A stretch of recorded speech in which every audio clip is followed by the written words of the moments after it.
باپ اور بیٹے اور روح القدس کے نام میں آمین۔ اے میرے خدا، میں ایمان رکھتا ہوں کہ تو یہاں حاضر و ناظر ہے۔ میں تجھے سجدہ اور اپنے سارے دل سے پیار کرتا ہوں۔ تو نے مجھے نیست سے پیدا کیا، اپنے بیٹے کی موت سے چھڑایا، اپنے روح القدس کے فضل سے پاک کیا۔ تو نے گزری رات مجھ کو سلامت رکھا اور آج کا دن مجھے بخشا ہے۔ ان اور سب باقی نعمتوں کے لیے جو تو نے مجھے بخشی ہیں، میں فروتنی سے تیرا شکر کرتا ہوں۔ میں اپنے سب خیالات، باتیں، کام اور دکھ تیرے حضور پیش کرتا ہوں۔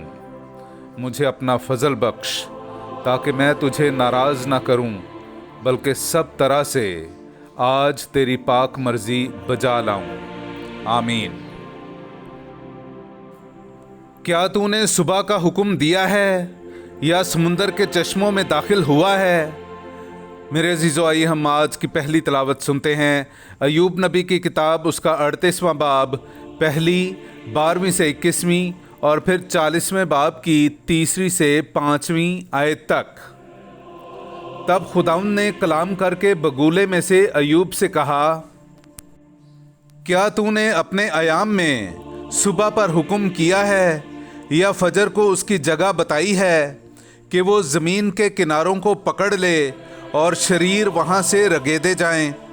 وہ ایسے بدلتی ہے جیسے مہر کے نیچے چکنی مٹی، اور گویا لباس پہنے ہوئے نمایاں ہو جاتی ہے، اور شریروں سے ان کی روشنی لے لی جائے گی اور بڑھایا ہوا بازو توڑ دیا جائے گا۔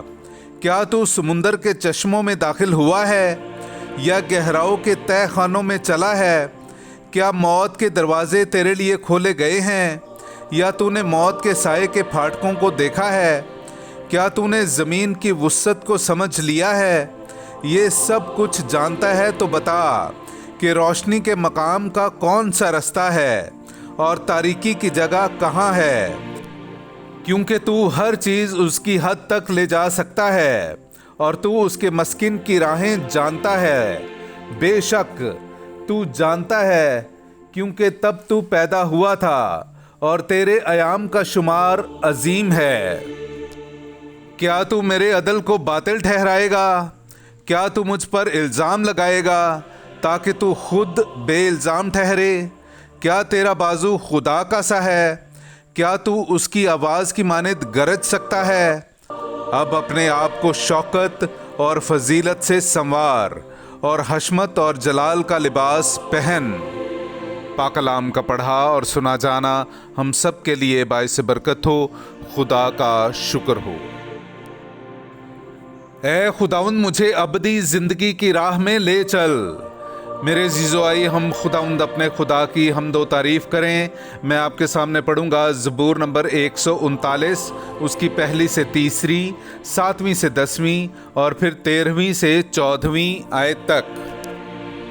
اے خداوند، تو مجھے جانچتا ہے اور تو جانتا ہے، تو میرا اٹھنا بیٹھنا جانتا ہے، تو میرے خیالات کو دور سے سمجھ لیتا ہے، تو میرا چلنا اور لیٹنا پرکھتا ہے اور میری سب راہوں سے واقف ہے۔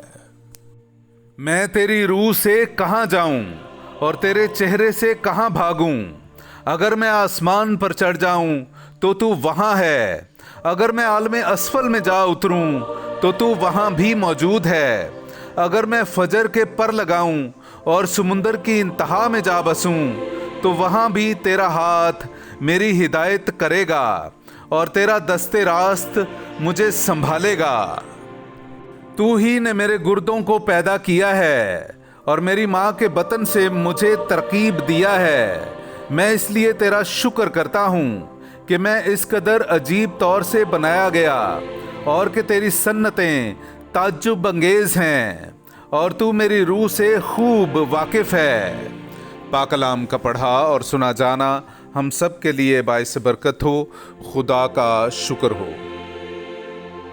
نعرہ حمد۔ آج اپنے دلوں کو سخت نہ کرو، بلکہ اپنے خدا کی آواز سنو۔ ہاللویا۔